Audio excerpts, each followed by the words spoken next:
In honor of National Suicide Prevention Week, I wanted to talk to you about the what and why around suicide from the Spirit's perspective. Unfortunately, I work with way too many souls who have died by suicide, coming through readings just about daily at this point. According to the CDC, here are some startling facts. Nearly 800,000 people die by suicide in the world each year, which is roughly one death every 40 seconds.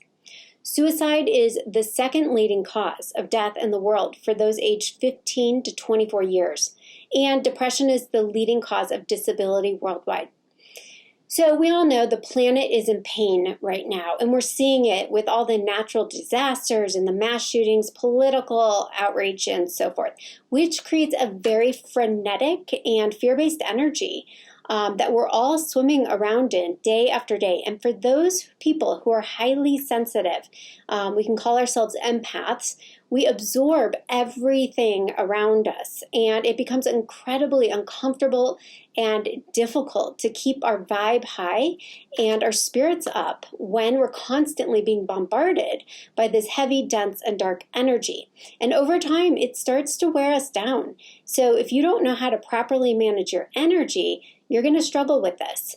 For me, it's really forced me to seek out new and old spiritual tools from my spiritual toolbox to help me cleanse, clear, and realign my energy daily. Sometimes I have to do it many times a day.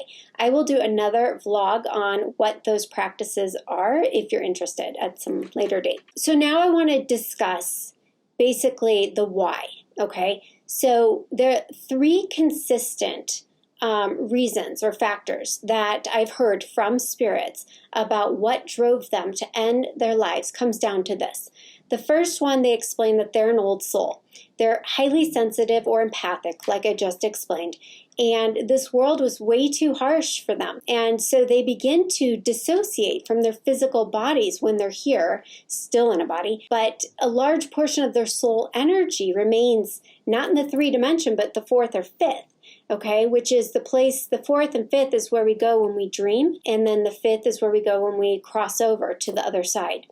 So even though their physical body is here going through the motions day in and day out, they're feeling blah and flat, oftentimes showing signs of depression and complacency. The spirits explain that when they cross over back to the place where we all came from, they feel more at home in spirit, where there's no duality or contrast on the other side, okay? So it's a much easier environment for them to spiritually grow and evolve. And in no way does this give an excuse for suicide, okay? But it is how many souls felt, when they were here day after day, desperately seeking a way out of the foreign, dense living hell that they were going through at the time. Okay, the second why is mental imbalance. So they cross over and they recognize they had so much shame around reaching out for help, or they were just too far gone and out of balance to recognize the need for professional help, nor the desire to do so, okay? And then the third why they would take their life. Some souls have explained that there's a karmic contract that they were born with in this loose script or blueprint that they set up for this lifetime, and it contained a high probability or potential to exit this world by suicide at some point along their journey. This typically means that there are lessons in this, both for them, but also for all the key players around them, which means the living survivors in their soul group. And whether or not they chose to act on that potential exit depends on free will, okay? So in this case, if their suicide is meant to be because of those life plans or scripts, then it will likely be carried out. But if it's not meant to be, someone or something would step in and prevent it. That's where divine intervention comes in. So regardless of the why, what the spirits who have died by suicide generally share through my readings is that, number one, no matter what the case is, they feel tremendous regret and sadness around taking their life due to the pain and suffering it's caused the survivors, okay, leaving them behind. The second thing they've shared is that they wish they would have known then what they know now. And having a broader non-physical view of their situation, they wish they would have called on outside help, both from the living and from their team in spirit, recognizing that they never really were alone, despite their minds creating that illusion, of aloneness and separation. Wayne Dyer once said that ego stands for edging God out. And so when we are disconnected from our higher self, we slip into our ego, we definitely have the experience of feeling isolated and alone. And then the third thing they've shared is that they realize that when we cross over, everything follows us and then some. And so we have to pick up where we left off, no matter what. This means that whatever we're facing in life, we're not off the hook by ending our life, okay? So we need to, really examine our lives when we get over there, which is we do in a life review. And then we have to take accountability or take ownership over all of our thoughts, words, and deeds that maybe we tended to run from while in life. So not only do we realize that we have to take full accountability for our choices, but on top of that, we realize that we must balance out our negative karma that we created as a result of all the pain that we caused others, okay? For some, this means reincarnating to do it all over again, okay? And for some spirits, they may choose to just work behind the scenes in the spirit world to heal their soul and then pay it forward to those left on the earth plane, oftentimes acting as a spirit guide or just a cheerleader, blessing their living loved ones' lives with divine gifts and miracles to help redeem themselves.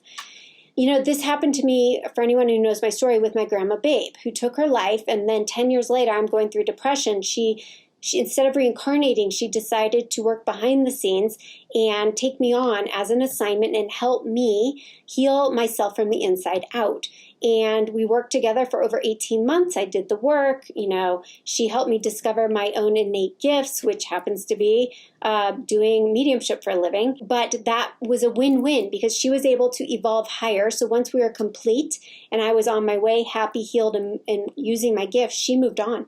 And from what I understand, has not or does not need to reincarnate to balance out that lifetime. And my dad as well. My dad is working behind the scenes all the time now with me to help me work with souls who have died by suicide. So he helps bring either the souls to me to get to their living loved ones, or he orchestrates miracles where I connect with living loved ones who have lost ones to suicide to bring them some faith, hope, and healing. Okay, so back to this. The fourth thing that I want to share with you that they have shared with me, their realization when they've crossed over, is that heaven or hell is not a place somewhere out there, okay? Rather, it's a state of mind so that we can know we can create a living hell or heaven while on earth. And we don't need to wait until we leave this earth plane to find that heaven, to find clarity, inner peace, joy, self-love, and self-worth. That leads me to the most important part of this video, and that is if you or someone you know is struggling with depression, please consider reaching out to someone that you trust and or one of the many suicide prevention organizations that are available. At the very least, I would encourage you to go within and pray. Call on God, source, whatever you call it, and your guides for help. Even if you don't know they exist, I promise you we all have them, and this energy is readily available to you. All you have to do is place the call. If you do, Spirit will step in and offer the assistance and guidance that you need for your soul's highest and best good. So as always, I'm hoping this brought you some insight, some comfort, and clarity around a very difficult topic. And I am sending love to all of you who are struggling with this at this time, wishing for you healing and sending you brightest blessings and all love.